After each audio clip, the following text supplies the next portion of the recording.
Greetings, comrades. There are some who hold the view that the granting of the Zimbabwe exemption permits or the continuous documentation of Zimbabweans in South Africa is delaying political change in Zimbabwe. Some hold the view that had the South African government not granted the Zimbabwe exemption permits, a new government would have taken over in Zimbabwe. Of course, we hold a different view, but this is what others are expressing. Let's read one comment here. It's on TikTok by Comrade Zimbabwe. It says, honestly speaking, this ZEP issue was supposed to be thrown out of court. It is delaying change in Zimbabwe. Selingangitunga isitsotsi less. We're not insulting you, Comrade Dube, but we will state the reasons why we differ with you. Before we express our view, there's another comrade who writes, goes by the name God is Good, says, I think the real problem is for us to liberate our country.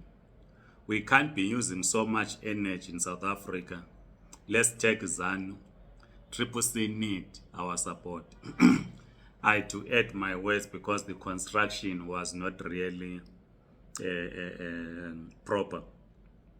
Now, it would be wrong to suggest that the granting of special permits, which were granted during the inclusive government in Zimbabwe, are delaying change.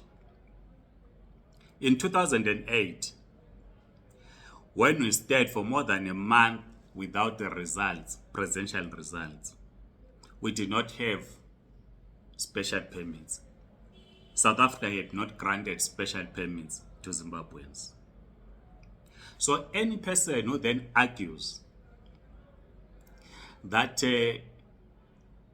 workers of low skill from Zimbabwe must be punished by not renewing the Zimbabwe exemption permits because it delays political change in Zimbabwe is not honest.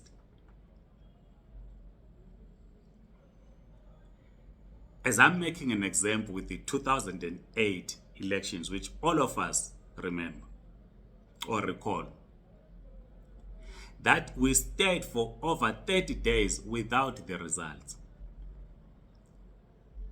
And by then, there was no special permit granted to Zimbabweans by the South African government. In any case, the influx of Zimbabweans to South Africa was after 2002, after the presidential elections in Zimbabwe, when opposition and civil society leaders were being persecuted by the Zimbabwean state. There were no special permits to Zimbabweans. Zimbabweans in February 2000 voted no in the constitutional referendum. Yes, we have discussed whether was it correct or not. But the significance of that victory in the referendum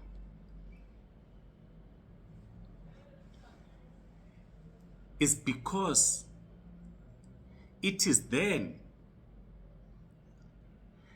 that we began to see state-sponsored violence against the opposition post-2000.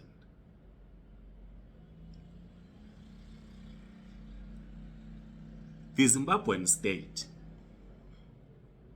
targeted what was perceived to be opposition stronghold. Roadblocks were mounted across the country to withdraw IDs from voters so that they will not vote in an election. So a person who then says,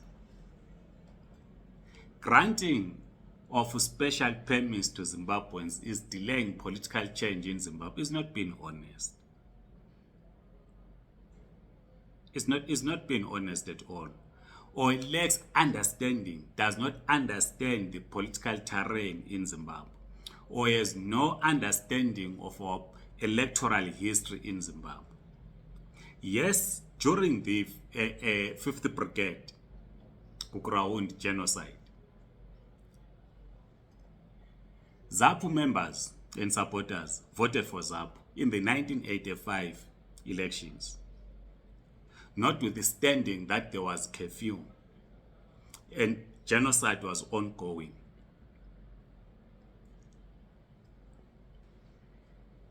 In 1990, we know what happened to Patrick Kombai, the late, who was a key member of the Zimbabwe Unity Movement. We know how Ngema died when he was traveling from Bulawayo to Harare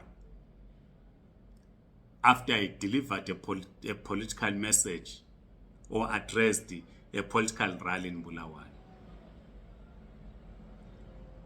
We know how leaders of the trade union movement have been persecuted in Zimbabwe. And we know how the leadership of COSATU was deported in Zimbabwe.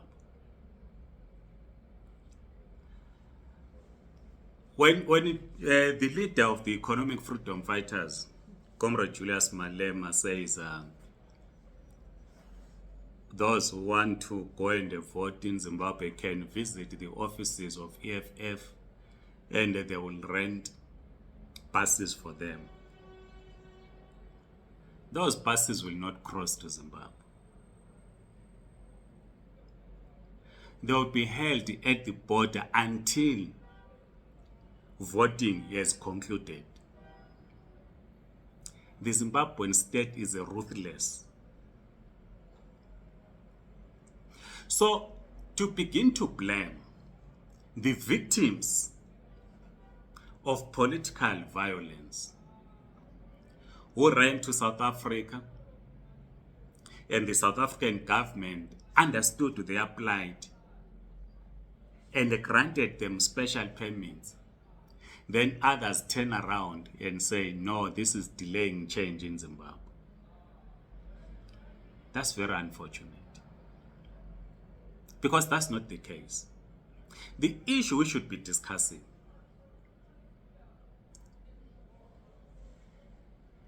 can we transfer political power from one political party to another in Zimbabwe through a democratic election? That's the question that we should be having. Is it possible to transfer political power from one political party to the other through a democratic election? It's a question that you should be engaged with.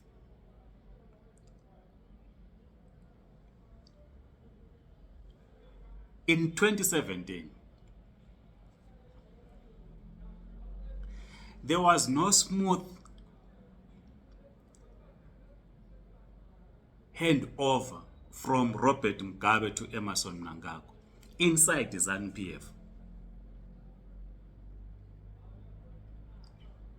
In any case, ZANU-PF as a political party since it was established in 1963,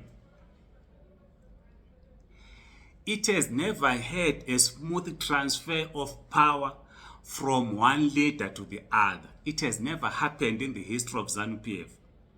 It was established in 1963. It has never happened. The late Ndabaningi Stall, who was the leader of ZANU when it was established in 1963, did not hand power or hand over power to the next leader who happened to be Robert Mugabe. There was no smooth transition or transfer of power. We're talking of ZANU or ZANU-PF as a political institution. It has never had a smooth transfer of power from one leader to the other in its history. So if ZANU-PF as a political party has never had a smooth transfer of power from one leader to the other inside itself, what then makes people think that it will then allow to have a smooth transition or transfer of power from itself as ZANU-PF to another political formation to an extent that others then begin to blame victims who are holders of Zimbabwe exemption permits to say, no, go back to Zimbabwe and vote. We are not discouraging anyone from voting. In any case, some of us have been on the ground mobilizing Zimbabweans to vote ever since. So it is not only about voting. So we must engage on this question. Because as I'm saying, I'm concluding, since 1963, ZANU-PF, unlike other liberation movements, former liberation movements, the ANC, the liberation movement in Tanzania, SWAPO, and others, it has never had a smooth transition from one leader to the next. And they cannot deny it, they cannot deny it because it is there. Ndabaningi Sithole did not go to a ZANU conference. First, Robert Mugabe in an election in 1974. And they lost. It never happened. Mugabe never went to a ZANU-PF conference or congress in 2017 to enter into a contest with Emerson Mnangagwa. It never happened. So what then makes you think that Zimbabweans will be allowed, even if they vote against the ZANU-PF, that power will be transferred from one political party or from ZANU-PF? And one comrade whose message I read says Triple C needs our support. What makes you think that if Triple C was to get the majority of votes on the 23rd of August, then power will be transferred from ZANU-PF to Triple C? I saw Nelson Chamisa displaying some golden chair. So I mean, we must understand this. That first and foremost, there's never been any transfer of power from one leader to the other in ZANU-PF at the presidium as the leader of the party. Yes, you can have maybe professional chairperson and so forth, but not the leader, the first secretary of ZANU-PF. There's never been a smooth transition. So let us stop, therefore, blaming holders of Zimbabwe exemption permits. They are the victims of the political system in Zimbabwe. I understand the frustrations by South Africans who are saying Zimbabweans go and vote. Yes, Zimbabweans must go and vote. But will power, political power, be transferred from one political party to the other in the event that ZANU-PF loses an election. Those that rolled military tanks in 2017 when they were removing Mugabe, will they allow a smooth process and respect the will of the people that yes, indeed, the people of Zimbabwe have spoken? They do not want ZANU-PF who are going to salute a leader who never went to war. Share your views. We will continue with this discussion in our Red Sunday political education. Write in the comment section, like this video, subscribe. If you are on TikTok, please follow us. Otherwise, Amandla Comrade.